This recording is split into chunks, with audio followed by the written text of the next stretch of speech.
Okay, so we're continuing in chapter 28 and picking up with slide 62. And this is just a diagram that's showing you where those two sets of erectile chambers are. So here in the center surrounding the urethra, you can see it goes from the bladder through the prostate, through the floor of the pelvic wall, and then into the center of the penis. That is my corpus spongiosum surrounding that urethra. And then on either side, on the top surface, we have these ones that are in light purple. Those are my corpora cavernosa. So the spongy one is a softer one. It's on the bottom. And then the two corpora cavernosa are on the front. The next diagram should help a little bit. There we go. So there's a cross section through the penis. You can see the two corpora cavernosa are much bigger. And they each have a little artery in the center of them. And this is the top surface of the penis. And then beneath them is where the spongy urethra and the corpus spongiosum is. And then you can see up here where we have nerves and arteries and veins. Okay? Okay. So I really wish I had gotten that part on the last video, but it just cut off on me. So, I'm learning. All right, so we're now going to start talking about the process that produces the gametes. So that's called meiosis. So let's do a little bit of a review. When we learned mitosis way back in the cell chapter, we learned the cell cycle, and we learned that we start with a cell and we copy all of the DNA of that cell into a single copy. And so we called that those cells were diploid or diploid. And then we separated the two copies from each other. And so from one cell, we got two identical daughter cells. They have identical numbers of chromosomes. Their chromosomes are exactly the same. And each chromosome has a partner, and they exist in what we call homologous pairs. Okay, so you have 46 chromosomes in a regular cell, but they exist in 23 pairs. Now, for 22 of those pairs, what happens is, let's say, since we know that DNA is actually recipes, genes are recipes for making proteins. So imagine it's a cookbook. So let's say that I have two cookbooks and they're both for cookies, okay? So I got one cookbook from my mom and I got one cookbook from my dad, and it's not the same cookbook, but the recipes occur in those cookbooks in the same order. So if I look through the recipes, they might go chocolate chip, oatmeal raisin, snickerdoodle, okay? So if I start at the top and said, okay, chocolate chip, so I have two different cookbooks, they both have a chocolate chip recipe, the two recipes are going to be a little different. Okay, so those two cookbooks would be like chromosome 1 and chromosome 2, and they are carrying similar information, but not identical. So they would be a homologous pair of chromosomes. We're going to kind of refer to this as we go along through this chapter and through the next chapter as well, okay? So this is reviewing mitosis. So in mitosis, we go through G1, we go through S, where we duplicate all the DNA. We go through G2, and then we get ready to start mitosis. So by the time we're ready to start mitosis, we have our original chromosome and the copy, and they are hooked together as a pair of what we called sister chromatids, right? And they were held together with a centromere. And that's what these X's represent. Okay, so the parent cell looked like this. We copied each of these chromosomes, and now we're holding the copy. And then during prophase, we condensed them and we built the spindle. During metaphase, we lined them up in the middle of the spindle and allowed each side of the spindle to grab one of the copies. During anaphase, we began separating the copies from each other. And during telophase, we finished the process of making new nuclei so that the two daughter cells have exactly the same DNA as each other and exactly the same DNA as the parent cell. They are really indistinguishable from the parent cell. Now, the new information we're adding now is that within that parent cell, notice how there's a black and a gray, and a red and a pink, and a light blue and a dark blue. Those would be my homologous pairs. So, for example, I may have gotten the black one, the red one, and the light blue one from dad, and I got the gray one, the pink one, and the dark blue one from mom. Okay? So it's just saying that, yes, they're different chromosomes and they will have similar information, but you got one of each of them from each of your parents. And you would have 23 pairs of these, which would be 46 chromosomes. In meiosis, the goal is to create a sex cell that only has half of the genetic material. Just like you got one copy from dad and one copy from mom. Well, when you go to make gametes, you're going to split your gametes, and each of those cells is only going to get one of those two copies. We're not going to let every cell get every copy of every chromosome. So the process to do this is called meiosis. And the end products are called sperm in males and oocytes, or just eggs, in females. And when we go through the process of meiosis, we're going to get 4 gametes rather than 2, but each of the gametes is only going to have half of the number of chromosomes. So they're going to have 23 individual chromosomes rather than 23 pairs. That allows us to later on fuse a male gamete with a female gamete and go from 23 in each into one single cell that has 46 again, and that cell will be called the zygote. So let's look at the stages. I'm going to move my camera a little bit. I'm so sorry about the wavy lines. I think that's an effect from filming a screen, but we're doing the best we can, right? All right. So here is our parent cell. So we're pretending like we only have 6 chromosomes, okay? Obviously that's not true, but this is making it simple to look at, okay? So in meiosis, we copy them just like we do in mitosis, but instead of just keeping the original and the copy together, we keep the original and the copy and its homologous pair together. So in prophase 1, instead of having just one single red X and separate one single pink X, we keep the pair together. So I have a red X hooked to a pink X. So we form what is called a tetrad. So that's 4 chromosomes, 2 and 2, right? 2 originals, 2 copies that are related to each other. They're not identical, but they're related to each other. And then we're going to let them, during metaphase 1, line up in the middle of the cell on the spindle. Now, you notice something weird happened. This little piece of black came off of this one, and this little piece of gray came off of this one. This is called crossing over, and it can only happen in meiosis when the 2 homologous pairs and their duplicates are in a tetrad. They can cross over and break and reform, and that shuffles some of the genetic information. It's one of the ways we get genetic variability. Okay, so now we're lining them up in the metaphase plate as tetrads, so we're going to separate them, and we're only going to separate the homologous pairs from each other now.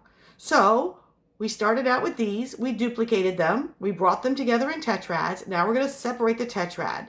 So we're going to send this mostly black duplicate pair here to this cell and the gray one to this one. And we're going to separate them just like we would in mitosis, except we're just separating the homologous pairs. And then we're going to go through, that's anaphase and telophase. And then we're going to separate them again, but we're not duplicating them. Because remember, they're still sort of duplicated. This was my original and the copy, except for the little bit that it got exchanged. This is an original and the copy of the original and a copy of the original. Okay? So if you're looking at what happened at the end of telophase 1, instead of having 6 different chromosomes, we only have 3 in each cell with a copy of itself. And now we're going to go through Meiosis 2. And in Meiosis 2, it looks even more like mitosis because we're going to line these X's along the metaphase plate, and we're going to separate the sister chromatids now. And now we're going to have 1 of each. So in this process, at the end of Meiosis 2, I have 4 gametes that each only have 3 chromosomes, which is half of the number of chromosomes we started with. In addition, those 3 are not identical. This one has black, red, blue. This one has black with gray, red, and blue. This has gray with black, with pink and dark blue. And this one has gray with pink with dark blue. So we have variation now. And all 4 of these gametes are going to go on in a male to become sperm. In a female, we will choose only one of these to become the oocyte. So meiosis has 2 phases, Meiosis 1 and Meiosis 2. We start out with the same duplicated chromosomes. We're going to condense them. Each of them has the original and a copy attached at a centromere, right? And then we're going to perform synapsis. That's when the two homologous chromosomes, the two similar cookbooks. So my cookie cookbook from mom and my cookie cookbook from dad come together. My soup cookbook from mom and my soup cookbook from dad go together. My dessert cookbook from mom and my dessert cookbook from dad go together. And each of those would form a tetrad. And again, that's where crossing over may occur. So once we have these tetrads, we're going to put them through two division cycles. Meiosis 1, Meiosis 2. In Meiosis 1, we're lining up the tetrads. So we have the same steps. Nuclear envelope disappears. We condense the DNA. And the tetrads in metaphase 1 line up along the metaphase plate. In anaphase 1, we're separating the tetrads. And so each daughter cell has a duplicated chromosome. So each cell either gets 2 copies of mom's cookbook or 2 copies of dad's cookbook. And we don't always line up all of mom's on one side of the metaphase plate and all of dad's on the other. Sometimes mom's will be on the right and dad's will be on the left. And the next tetrad, we put dad's on the right and mom's on the left. So this is another principle of genetic variation called independent assortment. Okay? So this gives us even more genetic variability. Even coming from the same 2 parents with the same 2 genetic materials starting with, we can get our gametes to have completely different DNA sequences mixed up, different combinations of the different chromosomes. In telophase 1, again, we have separated the tetrads from each other, and so we are going to have 2 daughter cells with unique combinations. Now, reductional division means we're going to divide them again without duplicating them again. And so we've already gone from, in our example, 6 chromosomes to 3 chromosomes, even though they're each copied. And now we're going to go through Meiosis 2. So at the end of Meiosis 1, we've already reduced our total number of chromosomes per cell by half. Both cells each contain 23 chromosomes with 2 chromatids of each chromosome. Then we go through interphase. Interphase is a gap that happens between Meiosis 1 and Meiosis 2. It is really, really short this time, and we do not copy the DNA again because we already have sister chromatids. Meiosis 2, we go through prophase, metaphase, anaphase, telophase. This time we put the sister chromatid pairs on the metaphase plate. We separate the sister chromatids, and we end up, in the end, 4 haploid cells. This one is equational division, because we didn't change the number of chromosomes, we just separated copies of the same chromosome. Okay? So that is meiosis. That is the process we are going to use to create sperm and oocyte. In spermatogenesis, we're going to begin this at puberty, and a male actually never stops making sperm. He can continue to father children as long as he is alive. To go from the very beginning to the end stage for a sperm takes about 64 days. And it involves both mitosis and meiosis, and a third process called spermatogenesis. So, the cells we start with are going to be called spermatogonia, and these are sperm stem cells. These have 46 chromosomes. They are like regular body cells. Now, they're going to divide by mitosis. They're stem cells. They're constantly dividing. One of them is going to stay a spermatogonium, and the other one is going to go on and become a primary spermatocyte. Then the primary spermatocyte, which is still got all 46 chromosomes, is going to go through meiosis. And it will go through meiosis 1 and form secondary spermatocytes. So it will go from diploid to haploid, from going between a primary spermatocyte to a secondary spermatocyte. So spermatogenesis, here's my spermatogonium. And it goes through regular mitosis. I have 2 identical cells that are created. One stays a spermatogonium, and one becomes a primary spermatocyte. That's going to take 16 days. Now, the secondary spermatocyte goes through Meiosis 2. And it's going to create what are called spermatids. Now, a spermatid is not a mature sperm. It cannot fertilize yet. It's immature. It doesn't have the ability to swim on its own, mainly. So we're going to take spermatids and we're going to differentiate them into sperm. And by the time they are sperm, they let go of the wall of the tubule and they're going to enter the fluid in the lumen and be swept along. So, meiosis 1, we take our primary spermatocyte, we duplicate the chromosomes inside, and we're going to line up the tetrads. And we're going to separate the tetrads during meiosis 1, and now each of these 2 resulting cells is a secondary spermatocyte. Now going to here takes about 24 days. Then they're going to go through meiosis 2. And by the time we finish meiosis 2, we have formed the 4 haploid spermatids. This only takes a few hours. And then we begin spermatogenesis or spermiogenesis. This is going to change the cells from round, normal-looking cells to cells that can independently travel through the male and female reproductive system. So they're going to elongate. We're going to slender down the cell to basically just the nuclear material. We're going to put a tail, a flagellum, and this tail piece is going to be lined up with a bunch of mitochondria to propel the flagellum. And then on the very front, we're going to put a little hat called an acrosome, which is a bag of enzymes that help the sperm eat through the outer wall of the oocyte to be able to get in to fertilize it. This process of spermiogenesis takes about 24 days. Okay, so if you looked inside a seminiferous tubule, you will see spermatogonia, you will see primary and secondary spermatocytes, you will see spermatids, you will see sperm, and you will see nurse cells. So here's a slice. My interstitial cells would be up here. These are the ones that secrete testosterone. Remember, they're also called Leydig cells. And then I would have the spermatogonia, probably closest to the outside. And as we go through the process, we start moving towards the lumen. So the cells that are most primitive in the process would be along the outer edges. And as we take steps towards the middle, we would be going from, spermatogonium, primary spermatocyte, secondary spermatocyte, spermatid, and then sperm. And again, we can see the nurse cells, which are also called Sertoli cells. So these are the stages. Spermatid, this is what's happening in spermiogenesis. We're going to streamline this. We're going to take away all the cytoplasm and organelles. We're going to take the mitochondria and line them up in a tail piece.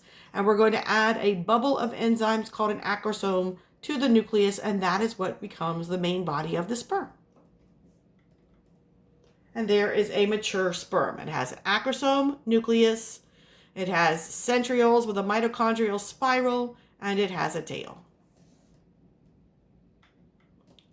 So the last step of spermatogenesis is spermiogenesis, and that's the physical maturation.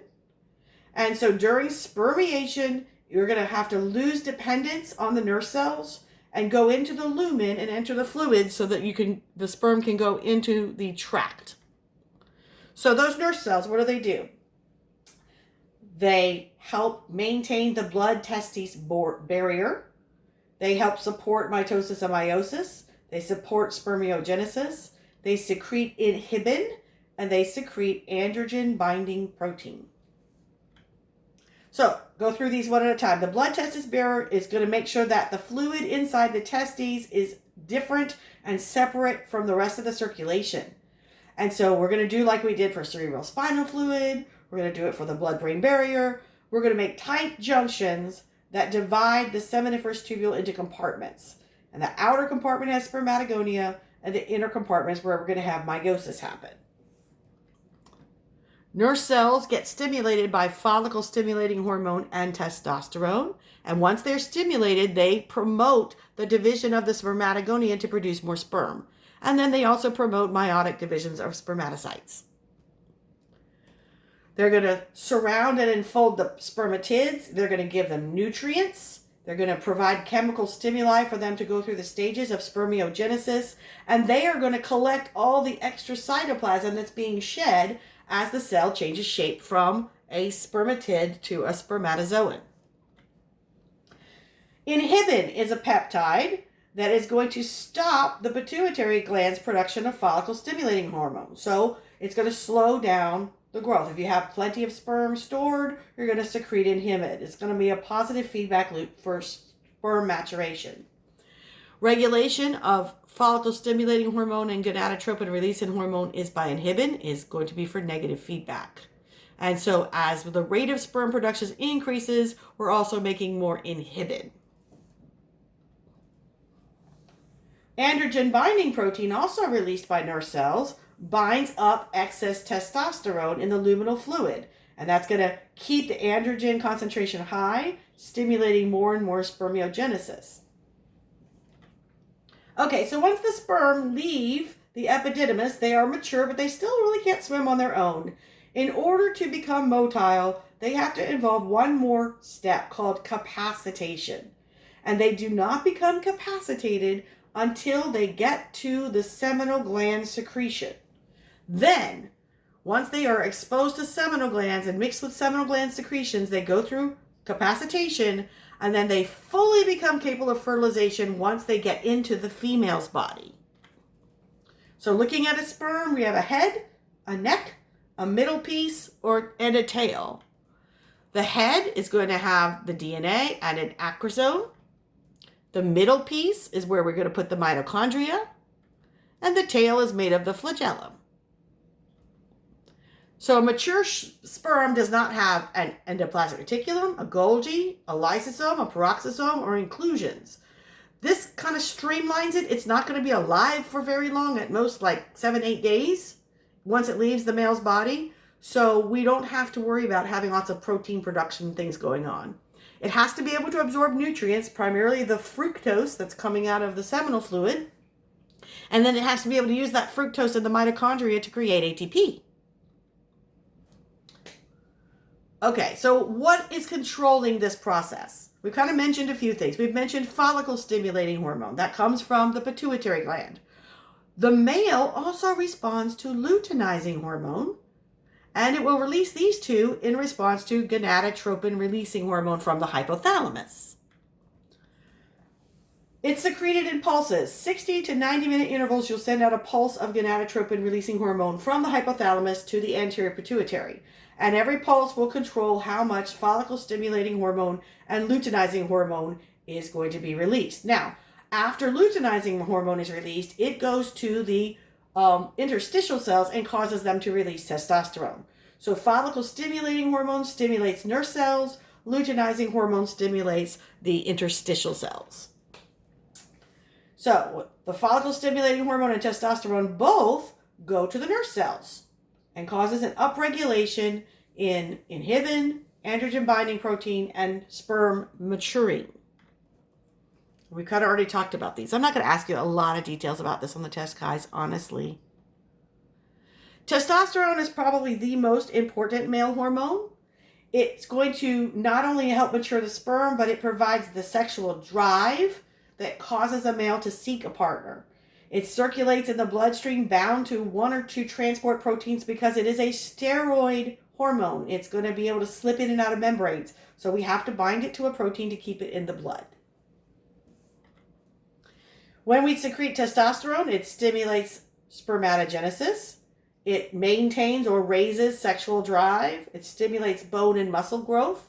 It helps establish and maintain what are called male secondary sex characteristics, such as broad shoulders, deep voice, facial and armpit and pubic hair. Maintains accessory glands and organs of the male reproductive system. Some of it is going to be converted to something called dihydrotestosterone.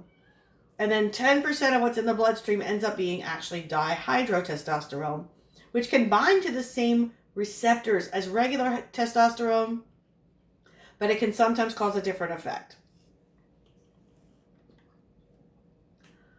Estradiol, which is an estrogen type hormone, is also found in adult males. 70% of it is made from testosterone that has been converted by an enzyme called aromatase. And the older a man gets, the more of his testosterone starts to be converted over to estrogen. And we're not exactly sure why this happens, but that's why older men's bodies begin to lose a lot of the muscle mass. They get softer. Sometimes they start to develop something that's kind of breast-like on the chest region. Again, men and women make both sets of hormones. Okay, so that's a good place to stop, and I'll pick up the next video with the female reproductive system.